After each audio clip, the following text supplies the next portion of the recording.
Good afternoon student. तर लोकसंख्याशास्त्राचे जे स्वरूप आहे त्या स्वरूपामधील संख्यात्मक स्वरूप, भौगोलिक स्वरूप, आर्थिक स्वरूप आणि तैलनिक व गतिशील स्वरूप हे 5 प्रकारचे जे स्वरूप म्हणजे एक स्वरूप आहे ते आपण मागील तासामध्ये बघितलेलं आहे. आता आपण लोकसंख्या भूगोलाची व्याप्ती, त्याचं विषय क्षेत्र किंवा विषय सामुग्री, यालाच इंग्लिशमध्ये स्कोप, फील्ड किंवा सब्जेक्ट मॅटर असं सुद्धा आपण त्याला म्हणू शकतो. तर लोकसंख्याशास्त्राची व्याप्ती याविषयीची माहिती बघू. तर लोकसंख्या भूगोलाच्या व्याख्येवरून काही अभ्यासकांनी त्याची व्याप्ती खूप मोठी, म्हणजे काही शास्त्रज्ञांनी लोकसंख्याशास्त्राचा अभ्यास करून त्यांनी असं प्रतिपादन केलेले आहे की लोकसंख्याशास्त्राची जी व्याप्ती आहे ती व्याप्ती फार मोठ्या प्रमाणात आहे. या उलट काही शास्त्रज्ञांनी असं मत व्यक्त केलं की त्याची व्याप्ती अगदी कमी प्रमाणात आहे. म्हणजे शास्त्रज्ञामध्ये सुद्धा 2 प्रवाह आहेत. एकाचं मत आहे की लोकसंख्याशास्त्राची व्याप्ती ही फार मोठी आहे आणि दुसऱ्यांचं असं मत आहे की लोकसंख्याशास्त्राची व्याप्ती ही फार कमी प्रमाणात आहे. परंतु ज्यांना लोकसंख्या भूगोलाची व्याप्ती मोठी आहे असे वाटते त्यांच्या मते जन्मदरात जलद वा मंद गतीने होणारी जी वाढ आहे, मृत्यूदरात होणारे बदल, लोकसंख्या वाढ, लिंग प्रमाण आणि आरोग्याची स्थिती या विषयाचा अभ्यास यात केला जातो.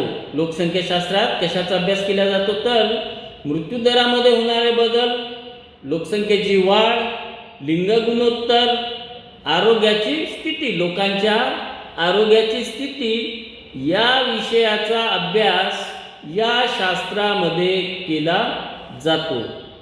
या अभ्यासकांच्या मते कोणते अभ्यासक की ज्यांना असं वाटते की लोकसंख्याशास्त्राची व्याप्ती जी आहे फार मोठी आहे, अशा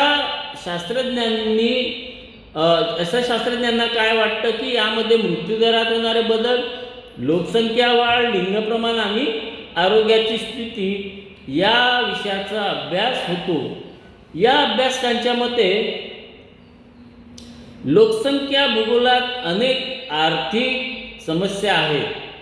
लोकसंख्या भूगोलामध्ये अनेक आर्थिक समस्या आहेत. उदाहरण जर द्यायचं झालं तर रोजगार, लोकांचे जीवनमान, मजुरांची स्थिती, यांची कार्यक्षमता आणि वाढत्या लोकसंख्याबरोबर आर्थिक विकास व अन्नधान्याचे उत्पादन यांच्या संबंधाचे अध्ययनही यात केल्या जात असतो असं या शास्त्रज्ञांना वाटतं.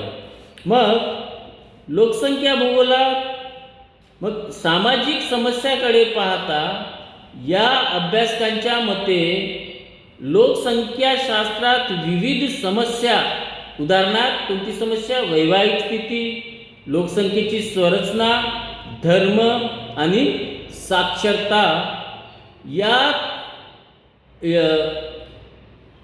या समस्यांवर या शास्त्रामध्ये अभ्यास केला जातो. तसेच नागरीकरणाचा कल, स्थलांतराच्या समस्या यांचेही यात अध्ययन केल्या जाते. मग लोकसंख्या भूगोलात विविध विषयांचे अध्ययन होत असल्याने त्याची जी व्याप्ती आहे ती व्याप्ती फार मोठी आहे असे काही अभ्यासकांना वाटते. परंतु काही अभ्यासक जे आहेत या मताशी बिलकुल सहमत नाही.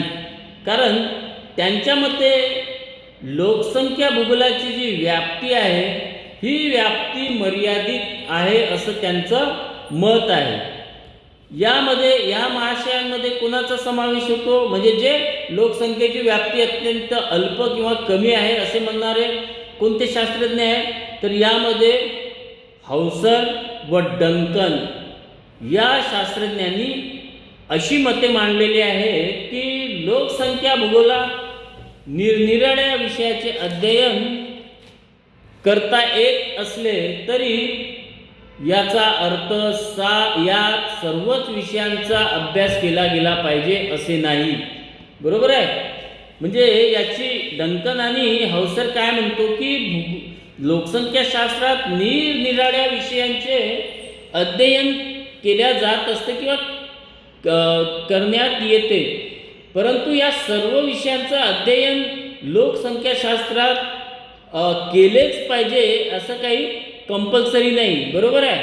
मग नागरीकरण, वाहतूक, दळणवळण, पुनर्वसन, कारखाने, बँक व्यवसाय, प्रशासन, विद्युतीकरण, करमणूक हे विषय नागरीकरणाशी संबंधित आहे. मात्र या विषयाचा लोकसंख्या भूगोलात अंतर्भाव करता येत नसल्याने यांचे अध्ययन यात होऊ शकत नाही असं डंकन यांचं मत आहे. मग लोकसंख्या भूगोलाच्या व्याप्तीविषयी असलेली मतभिन्नता पाहता, बरोबर आहे, कोणती मतभिन्नता की काही शास्त्रज्ञांना असं वाटतं की याची व्याप्ती फार मोठी आहे, काही शास्त्रज्ञांना असं वाटतं की याची व्याप्ती फार अल्प आहे. डंकन या शास्त्रज्ञांनी म्हटलेलं आहे नागरीकरण, वाहतूक, दळणवळण, पुनर्वसन, कारखाने, बँक व्यवसाय, प्रशासन इत्यादीचा लोकसंख्या शास्त्रामध्ये अभ्यास केला जाऊ शकतो, परंतु डंकन असं म्हणतो की या विषयांचा यामध्ये अभ्यास करण्याची काहीच गरज त्याला वाटत नाही. मग एक या दोन विचारापासून एक तिसरी विचारधारा आहे जे समतोल विचार म्हणून त्याला म्हणतात. तर त्या विचारधारेनुसार काय आहे की लोकसंख्या भूगोलाच्या व्याप्तीविषयी असलेली जी मतभिन्नता आहे ती मतभिन्नता पाहता त्याच्या व्याप्तीविषयी समतोल विचाराची कल्पना पुढे आलेली आहे. थॉम्सन आणि लेविस या तज्ज्ञांनी आपले मत लोकसंख्या भूगोलात जन्म, मृत्यूदर आणि लोकसंख्या वाढीचा प्रत्यक्ष दर, संख्येविषयी माहिती, त्यांचे शिक्षण, आरोग्य, वैवाहिक स्थिती, लोकसंख्येचे वितरण, लोकांचे व्यवसाय यांचा भौगोलिक दृष्टीने अभ्यास केला पाहिजे असं थॉम्सन आणि लेविस यांचं मत आहे. मग प्रत्येक विषयाचे क्षेत्र याची ठराविक विषय सामग्री असते. बरोबर आहे.